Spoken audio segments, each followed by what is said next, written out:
Cowboys in the draft tonight, but right now, Max Olson, theathletic.com, senior college football writer with Craig, David, and Paul. And Max, it seemed like weekly we always have something, whether it's a bombshell or something close to it. Mark Emmert steps down.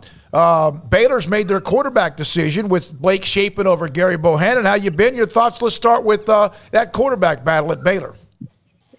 Yeah, interesting move there. That's one that I remember asking a few folks around Baylor, not long after that bowl game, hey, which way do you think he was going to go this year? And people would kind of throw up their arms, and I think that I kind of assumed they'd go Gerry just because of his his what a great leader he was, and honestly, up until kind of getting banged up later in the year, I kind of figured that guy kind of looked like he might have a chance to be the first team All Big 12 quarterback last year. And so, but you watched the Big 12 title game and you saw,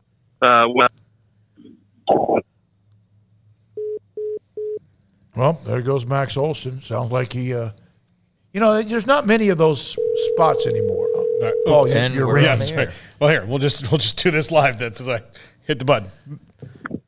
Hello. Yeah, there we go. Sorry about that. We lost you there for a second in the middle of your answer. All right, hold on. Hello. Yeah, there we go. There you go, Max. Yeah, apologies for that.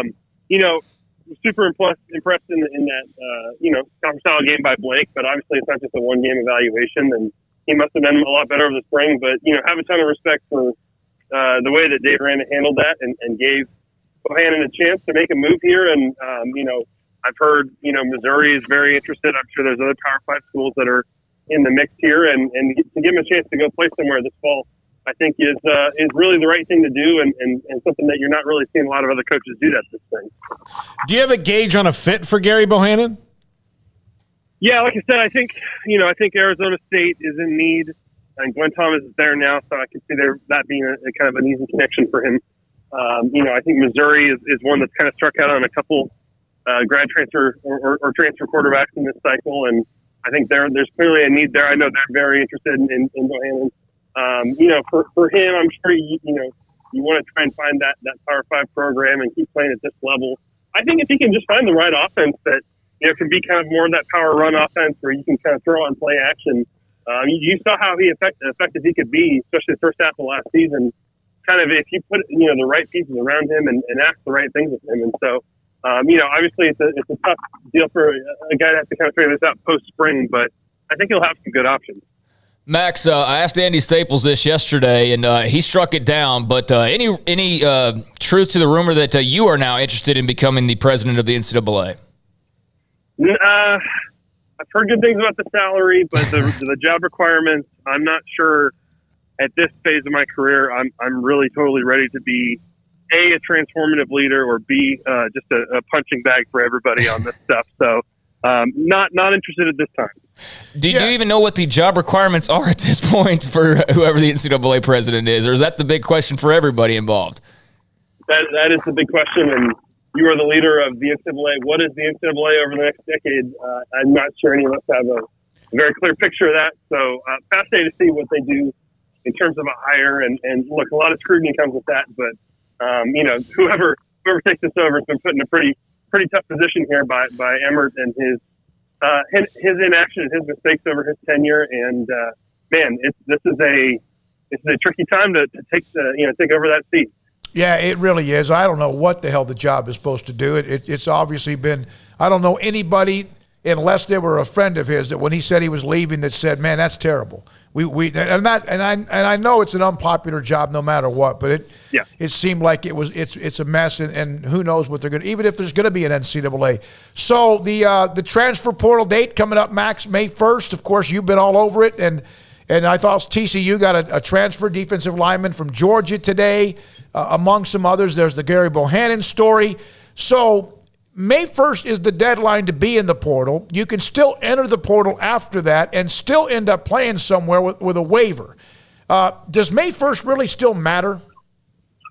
I think so. I mean, we don't know how, what the process is on these waivers and what kind of excuse you need to get approved for it, and if they're going to try and send a message by not approving those. But Yeah, the key is you got to put your name in there. You got to go to compliance and tell them to put me in the portal by May 1. So I think really, then they have 24 to 48 hours to put you in. So really by May 3, we should know who's available. And I'm sure there's a lot of schools out there right now that not just have spots open still, but are looking for bodies. They're looking for guys to kind of fill needs post-spring. O'Shawn Mathis, where are you leaning? That's coming up this weekend.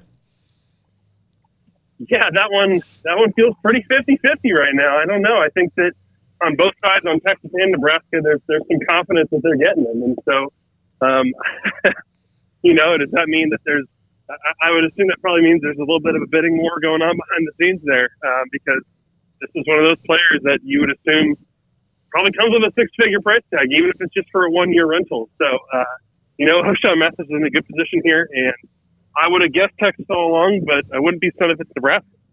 Well, Casey Thompson, remember, said that the NIL money in Lincoln's better than he thought, much better than even where he was. But I can't imagine Nebraska beating Texas right now, no matter their problems, straight up in a recruiting war. It would be something that would be a jolt for Scott Frost and his staff. And obviously, it'll just be another piece to what Texas has already added in the first place. What would it mean to Scott Frost and Max? We'll let you go because I know you got to go. But what would it mean if they won this battle, which I don't think they will?